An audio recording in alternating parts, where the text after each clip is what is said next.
हरिओम प्रिय दर्शकों, आज इस वीडियो में हम जानेंगे कि नवरात्रि में आप स्वयं कैसे स्थापना कर सकते हैं। संपूर्ण जानकारी हम प्राप्त करेंगे। वीडियो को पूरा देखिएगा और यदि आपके कोई प्रश्न हैं तो आप कमेंट करिएगा। प्रिय दर्शकों, ये जो नवरात्रि है 3 अक्टूबर को प्रारंभ होने जा रही है। ये शरदीय नवरात्रि कहलाती है। ये अश्विन मास शुक्ल पक्ष के प्रतिपदा से प्रारंभ होती है और ये जो नवरात्रि है इसके पहले दिन घट स्थापन किया जाता है। इसके लिए आप अपने घर में सबसे पहले तो साफ सफाई कर लीजिए और आप अपने मंदिर, जो घर में मंदिर है उसके पास में या जो भी स्थान आपने निश्चित किया हो वहाँ पर साफ सफाई कर लीजिए। और साफ सफाई करने के बाद थोड़ा सा गंगा जल भी डाल दीजिए। इसके बाद आपके पास पाटा हो या जो भी आपने व्यवस्था की हो तो उसे रख सकते हैं। चौकी हो, पाटा हो, जो भी आपके पास हो। कुछ ऐसे मंदिर भी होते हैं लोगों के पास कि एक बड़ा स्थान होता है मंदिर में ही, तो वहाँ पर भी आपके पास एक वस्त्र होना चाहिए। यदि लाल वस्त्र हो, आपको दुकान में बहुत आसानी से प्राप्त हो जाएगा, तो लाल वस्त्र बिछा दीजिए पाटे के ऊपर या जो भी स्थान आपके पास हो वहाँ पर। और उसके बाद उसमें आप कलश स्थापन कर सकते हैं। कलश स्थापन हमेशा माता रानी की जो आपके पास मूर्ति हो या फोटो हो उसे रख लीजिए। उसके दाहिने हाथ में कलश स्थापन आप कर सकते हैं। कलश स्थापन करने के लिए आप एक ताम का लोटा लें। यदि ताम का लोटा ना हो तो आपके पास जो भी लोटा हो, प्लास्टिक का नहीं यूज करना है। बाकी आपका ताम का लोटा हो या कांसे का हो या चांदी का हो, जो भी हो उसे आप, या तो स्टील का हो, यदि ताम का रहे तो बहुत अच्छा है। तो लोटा लेके उसमें आप स्वस्तिक बना लीजिए और गले में, लोटा के गले में, कंठ में मौली बांध दीजिए। मौली 3 बार, 5, 7 ऐसे बांध सकते हैं। मौली बांधने के बाद उस लोटे को आप रखना जहां पर है, जो जगह है आपके पास माता रानी के दाहिने साइड में, वहां पर थोड़ा सा चावल रख दीजिए और अष्टदल कमल बना सकते हैं। या आपके पास रंगोली आदि हो तो उससे भी आप जो है अष्टदल कमल बना सकते हो। इसे चावल से बनाएं तो ज़्यादा बेहतर रहेगा। तो ये अष्टदल कमल बनाने के बाद कलश को उसमें रख देना है और फिर कलश में जल डाल देना है। आपके पास यदि सर्वौषधि आपने पूजा के लिए ली हो वो डाल देना है। और कलश में ऊपर आपको नारियल रखना है। उसके लिए आप नारियल जो आपके पास हो उसमें आप लाल कपड़ा बांध सकते हैं।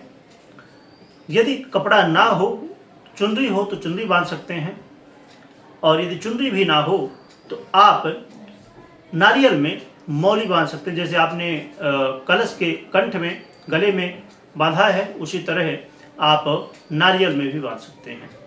अब नारियल 2 तरीकों से रखी जाती है। नारियल एक तो सीधी खड़ी रखी जाती है और एक लिटा के रख देते हैं, मतलब जो ऊपर का भाग होता है उसको लिटा देते हैं। तो उसके लिए आप अपनी तरफ, जो नारियल का मुख है, ऊपर वाला भाग है, यदि आप लिटा के रख रहे हैं तो उसको अपने मुख की, अपने तरफ समझिए आप बैठे हैं ना, तो सामने आपके जो नारियल है, कलश है, उसका मुख जो नारियल का है वो आपकी तरफ होनी चाहिए। ऐसे रख सकते हैं। यदि आप खड़ी रखते हैं तो आप ऊपर के लिए।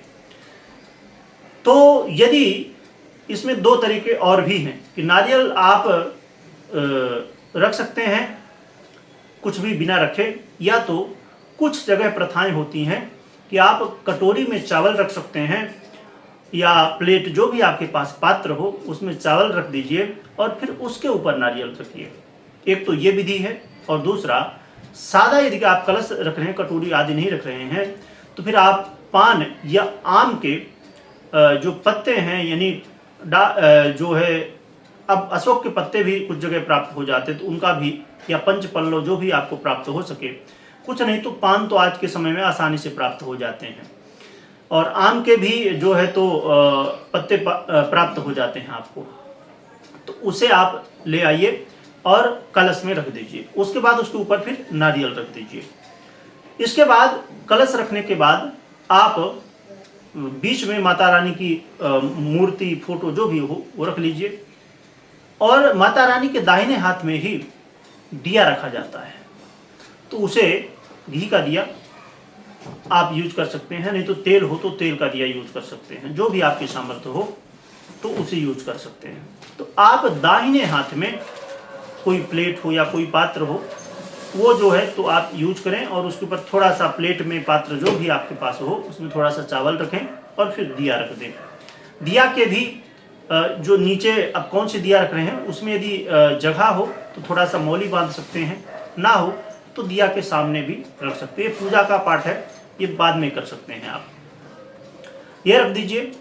और जो जौ उगाते हैं उसके लिए मिट्टी का पात्र लोग यूज करते हैं, तो जौ को आपको एक दिन पहले ही, अमावस्या के दिन ही जो है तो रात्रि में भिगो देना चाहिए। जौ हो या गेहूं जो आप उगाते हो तो उसे रात्रि में आप भिगो दीजिए, और फिर सुबह जब आप स्थापना आदि कर रहे हो उसमें उसे जो है तो उसमें जो पात्र आपका है उसमें आप मिट्टी भी पात्र में रखेंगे, और मिट्टी को ध्यान दीजिए कि उसमें कंकड़ आदि ना हो, और बढ़िया मिट्टी मतलब ऐसी होनी चाहिए कि उसमें, जैसे कभी जब आप दुकान से लेते हैं ना उसमें बड़े बड़े डीले जैसे रहते हैं, तो उनको प्रॉपर बना दीजिए, जिससे बड़े आसानी से वो बहुत अच्छे ढंग से जौ आपके उग सके।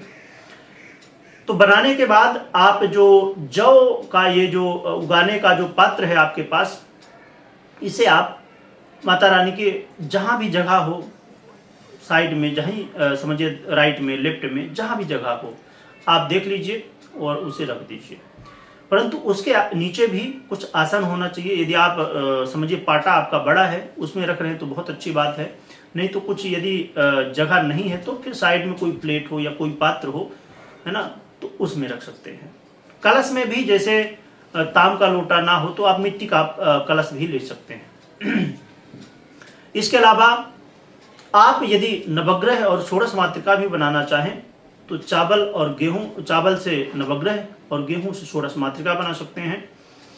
छोटे छोटे मैं कोशिश करूंगा आपको फोटो यहाँ पर देखने को मिले, नहीं तो हमारा एक टेलीग्राम चैनल है उसमें आप ज्वाइन हो सकते हैं, लिंक नीचे आपको देखने को मिल जाएगी। परंतु ये लिंक आपको नवरात्रि के दिन यानी 3 अक्टूबर के दिन आपको सुबह देखने को मिलेगी। उससे पहले आपको ये, क्योंकि ये नया ही टेलीग्राम चैनल रहेगा, तो वहाँ पर आपको कैसे स्थापना होती है नवग्रहों की, षोडश मातृका, कलश कैसे रखते हैं, ये एक फोटो आपको वहाँ पर मिल जाएगी। तो वहाँ पर आप ज्वाइन हो जाइए, तो वहाँ पर भी देखने को आगे आने वाले समय में भी व्रत त्योहार से संबंधित पूजा की सामग्री या और भी जानकारियाँ वहाँ भी प्राप्त होती रहेंगी, तो आप वहाँ ज्वाइन कर लीजिएगा। तो नवग्रह और षोडश मातृका बना सकते हैं। यदि नहीं बनाना तो कोई बहुत आवश्यक नहीं है, यदि आप बनाना चाहें तो बना सकते हैं। इसके बाद आप एक आसन अपने लिए ले लीजिए और पूजन सामग्री आपके पास जो उपलब्ध हो वो ले लीजिए। इसमें पंचोपचार, दशोपचार, षोडशोपचार हर एक तरह से पूजा होती है। तो यदि आप खुद से कर रहे हैं तो जितनी आपकी समर्थ हो उतनी आपने जो सामग्री लाई है उसके अनुसार कर सकते हैं। अब हम आगे बढ़ते हैं ये स्थापना करने के बाद पूजा के लिए। तो पूजा के लिए सबसे पहले एक और भी यहाँ पर बात ध्यान में रखिए कि यदि आपके पास गणेश लक्ष्मी है तो आप रख लीजिएगा, मूर्ति हो आपके पास, नहीं हो तो आप फिर सुपारी आपके पास प्राप्त होगी ही, तो सुपारी के गणेश लक्ष्मी आप बना सकते हैं। और सुपारी में मौली बांध दीजिएगा और थोड़ा सा चावल रख दीजिएगा 2 जगह सामने, माता रानी के सामने, और फिर उसमें रख दीजिएगा जो सुपारी आप बनाएंगे, तो वो गणेश लक्ष्मी हो जाएंगे। इसके बाद समझिए यदि आपके पास सुपारी नहीं है, उसे तो प्राप्त हो जाती है पूजा के दुकान में बहुत आसानी से, नहीं है तो फिर आप कलश में ही गणेश लक्ष्मी का आवाहन कर सकते हैं और पूजन कर सकते हैं। तो अब हम आगे बढ़ते हैं पूजा की ओर। तो सबसे पहले भगवान गणेश जी की पूजा हम करेंगे, और कोशिश करें कि पंडित जी को यदि बुला के कर सकते हैं तो बहुत अच्छा है, सभी मंत्रों के साथ आप करा सकते हैं। नहीं तो फिर आप खुद भगवान गणपति के जो भी मंत्र बनते हों उनको बोल के ध्यान कर सकते हैं। और जो पूजा की विधि है उसमें जो भी मंत्र आप अभी हम आगे चर्चा करेंगे पूजा की विधि में, तो उनको बोल के कर सकते हैं। यदि नहीं पता है तो फिर भगवान का नाम लेके ही आप स्मरण कर सकते हैं। तो आप सबसे पहले एक आसन ले लीजिए, बैठ जाइए, गंगा जल जरूर रख लीजिएगा, और आप जो वस्त्र पहने हैं ये नए हों या तो धुले हुए हों, इस बात का ध्यान रखिएगा। और नवरात्रि में मांस, मदिरा, लहसुन, प्याज इनसे हमें बचना चाहिए। और अब हम आसन लेके बैठ चुके हैं और आगे बढ़ते हैं। तो सबसे पहले आप अपना हाथ धो लीजिए, थोड़ा सा जल लेके आचमनी से या चम्मच जो भी आपके पास हो, और फिर हाथ धोने के बाद 3 बार आपको जल लेना है और आचमन करना है। उसके बाद पुनः जल लेना है और हाथ धोना है, और फिर से जल लेके आपके पास कुसा हो या ना हो तो फिर चम्मच से ही या तो आचमनी से अपने ऊपर और सामग्री के ऊपर थोड़ा सा जल छिड़कना है और सभी को शुद्ध करना है।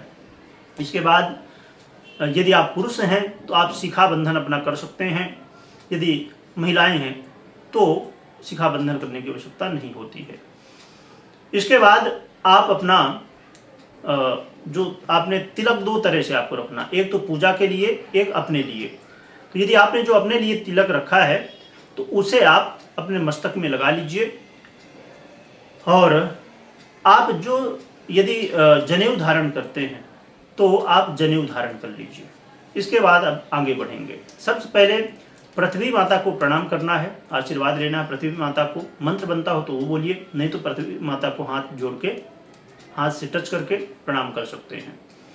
इसके बाद दीपक भगवान का ध्यान करना है, पूजन करना है। इसके बाद आपके पास घंटी शंख यदि है तो घंटी शंख की पूजन करना है, और फिर भगवान गणपति की पूजन करना है। मैं आगे और भी विधि विस्तार में जाऊंगा। इसके बाद आपको कलश का, नवग्रह का, षोडश मातृका का, और फिर लास्ट में माता रानी का पूजन करना है।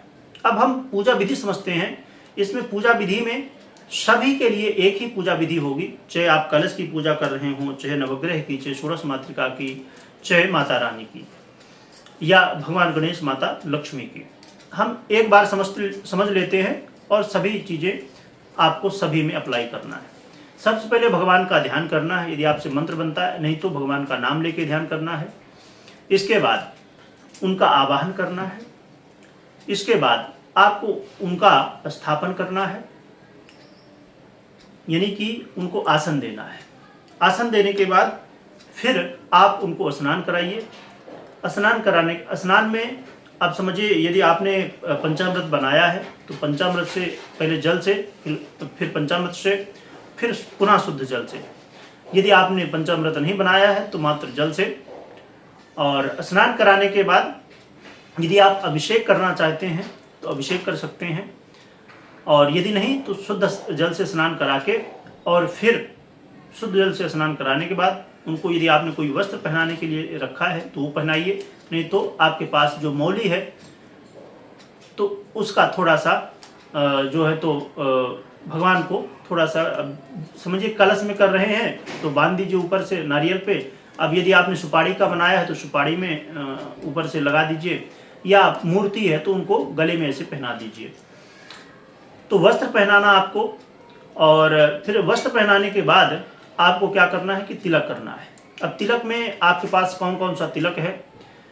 रोली यदि आपके पास है तो रोली लगाना है, फिर चावल लगाना है, फिर आपके पास हल्दी, कुमकुम आदि यदि ये सब और भी तिलक, चंदन है तो फिर इनको जो है तो चढ़ाना है।